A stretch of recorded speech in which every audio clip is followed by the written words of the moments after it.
महिलाओं का इलाज जारी है। और रुक कर लेते हैं एक और बड़ी खबर का। लून करंडसर बीकानेर से यह बड़ी खबर सामने आ रही है, जहां पर किसान महापंचायत का आयोजन किया गया है। आरएलपी प्रमुख हनुमान बेनीवाल संबोधन कर रहे हैं। सीधे लिए चलते हैं, सुनाते हैं क्या बोल रहे हैं। 30,000 वोट तो हर विधानसभा में कांग्रेस बीजेपी के फूल के और हाथ के नाम के हैं। एक हनुमान बेनीवाल है, पार्टी बनाई, जीरो से शुरुआत करी, पिछली बार 57 लड़ाए, तमाम उपचुनाव लड़ा के देश में संदेश दिया कि राजस्थान में भी क्षेत्रीय पार्टी इन कांग्रेस और भारतीय जनता पार्टी के छक्के छुड़ा देगी। और वो क्षण आ गया। 2023 कोरोना की वजह से बहुत परेशानियों का दौर रहा, लेकिन मुझे पूरा भरोसा है कि 23 की सत्ता आपकी होगी, और आपकी नहीं भी होगी तो आपके बिना किसी की सत्ता नहीं होगी। यह मैं विश्वास आपको दिलाता हूं। मैं राजस्थान के कोने कोने के अंदर गया हूं। भाइयों, मेवाड़ की धरती, जहां राष्ट्रीय लोकतांत्रिक पार्टी बल्लभनगर के चुनाव के अंदर भारतीय जनता पार्टी की जमानत जब्त कराती है, सरदार शहर के चुनाव के अंदर लालचंद जी 47,000 से ज्यादा वोट लेके एक नई ऊर्जा हमें मिली। सरदार शहर चुनाव से एक नई क्रांति का आगाज हुआ। सुजानगढ़ में सीताराम जी 32-33,000 वोट लेते हैं। साड़ा, बल्लभनगर और खींवसर की सीट का उपचुनाव आरएलपी पार्टी जीत के मुख्यमंत्री को दोबारा हराती है। पहले मुख्यमंत्री को बेटे को हराती है और फिर खींवसर जीत के कहती है, सीएम साहब आपकी हार का लाइसेंस रिन्यू कर दिया वापस। ये काम अगर कोई कर सकता है वो आपकी ताकत, जवानों की जोश और ऊर्जा से ये काम हो रहा है। मुझे पता है कि आपकी भुजाएं फड़क रही है, आप कुछ बताएं, लेकिन मैं चाहता हूं हर कार्यक्रम हमारा शांतिपूर्ण तरीके से हो, लोकतांत्रिक तरीके से हो और हमें मंजिल मिले। हमारे लोगों ने लड़ाई नहीं लड़ी, नेता बड़े बड़े हुए थे इस राजस्थान के अंदर, बड़े बड़े उनके नाम थे। कोई 3 जिलों का नेता था, कोई 4 जिलों का था। धौलपुर से बाड़मेर और गंगानगर से लेकर डूंगरपुर तक अगर किसानों को संगठित करके एक पार्टी बना के नई दिशा देके और 25 साल अगर जिसने जवानी समर्पित की इस कौम को और किसान को, वो सिर्फ नागौर का ही सांसद है जिसने संतरी बन के मंत्री पद छोड़ के संतरी बन के आपकी सेवा करने का प्रण लिया। और भाइयों, कोई भी व्यक्ति आया, कभी उसको ये नहीं कहा कि आपका काम नहीं होगा। काम चाहे दिल्ली का हो, जयपुर का हो, हमेशा हनुमान बेनीवाल के घर के दरवाजे 36 कौम के लिए खुले हैं।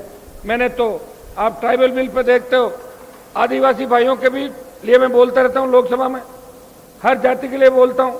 मैंने ये भी कहा था कि आर्थिक आधार पे ब्राह्मण बनिया और दूसरे समाजों को आर्थिक आधार पे। और रुक लेते हैं, इस बीच मिल रही एक और बड़ी खबर का। लॉरेंस बिश्नोई से जुड़ी ये बड़ी खबर आपको बता दें। लॉरेंस बिश्नोई का बड़ा कबूलनामा सामने आया। सूत्रों के हवाले से इस वक्त की सबसे बड़ी खबर आपको बता दें, एनआईए की पूछताछ में बड़ा पर्दाफाश हुआ है। अतीक अशरफ हत्या पर कबूलनामा सामने आया है। 2021 में यूएस से मैगजीन मंगाई गई थी। पिस्तौल जिगाना इसका नाम बताया जा रहा है। गोल्डी बराड़ के जरिए ये पिस्तौल मंगवाई गई। गोगी गैंग के लिए ये पिस्तौल मंगवाई गई थी। दूसरे मर्डर में इसका इस्तेमाल किया जाना था। तो एनआईए लगातार लॉरेंस बिश्नोई से पूछताछ कर रही है और इस बीच ये बड़ा खुलासा सामने आया है। लॉरेंस बिश्नोई का कबूलनामा सामने आया। लॉरेंस बिश्नोई ने एक बड़ा कबूलनामा किया है।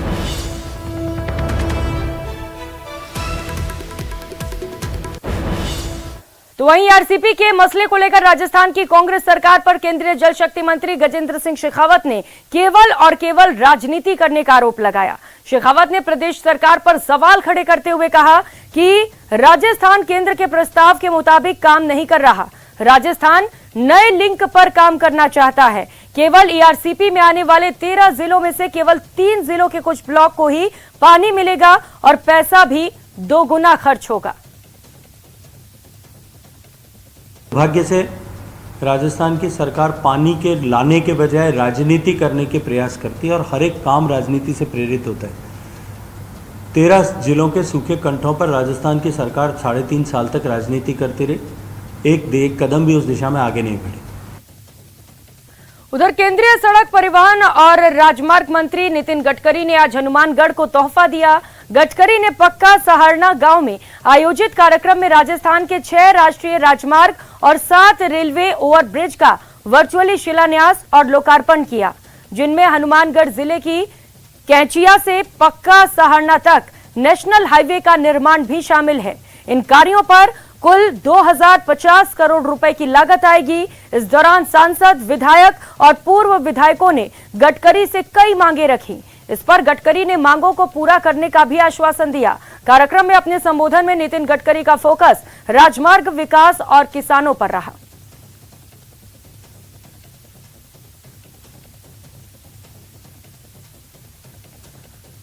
और करेंगे अगली खबर का। अजमेर दक्षिण विधानसभा क्षेत्र से बीजेपी की विधायक अनीता भदेल ने कांग्रेस पर लोगों को बिजली के नाम पर ठगने का आरोप लगाया है।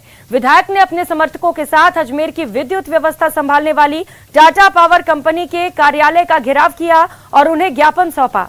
विधायक अनीता भदेल ने कहा कि एक तरफ सरकार महंगाई राहत शिविर के माध्यम से जनता को महंगाई से राहत देने का झांसा दे रही है, तो दूसरी तरफ विद्युत सरचार्ज और प्रति यूनिट फ्यूल चार्ज के नाम पर गरीब विद्युत उपभोक्ताओं की जेब पर डाका डालने का काम किया जा रहा है। विधायक अनीता भदेल ने आरोप लगाया कि कांग्रेस पिछले दरवाजे से लगातार बिजली को महंगा कर रही है, जिसकी वजह से आमजन परेशान है।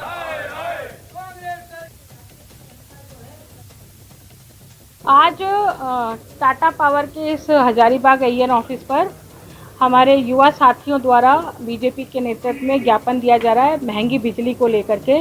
जिस तरह से लगातार सरचार्ज के नाम से बिजली की कीमतें बढ़ाई गई हैं, फ्यूल चार्ज के नाम पर बिजली की कीमतें बढ़ाई गई हैं, उस बात के विरोध में हम यहाँ आए हैं। बिजली के तारों पर करंट नहीं आ रहा, लेकिन बिजली के बिलों में करंट आ रहा है। एक तरफ अशोक गहलोत महंगाई राहत की बात करते हैं और दूसरी तरफ लगातार सरचार्ज के नाम पर बिजली की कीमतें बढ़ाते हैं। राजस्थान में सबसे महंगी बिजली है, 5 रुपये 40 पैसे से लेकर के 17 रुपये तक बिजली खरीद की गई है। बिजली के संकट को पैदा किया गया है जानबूझ करके। उधर सीएम सलाहकार संयम लोढ़ा का धार्मिक कार्यक्रम में दिए गए बयान का मामला अब तूल पकड़ता जा रहा है। संयम लोढ़ा के बयान पर अब पूर्व गोपालन मंत्री ओटाराम देवासी ने भी निशाना साधा। उन्होंने कहा कि अमर्यादित भाषा का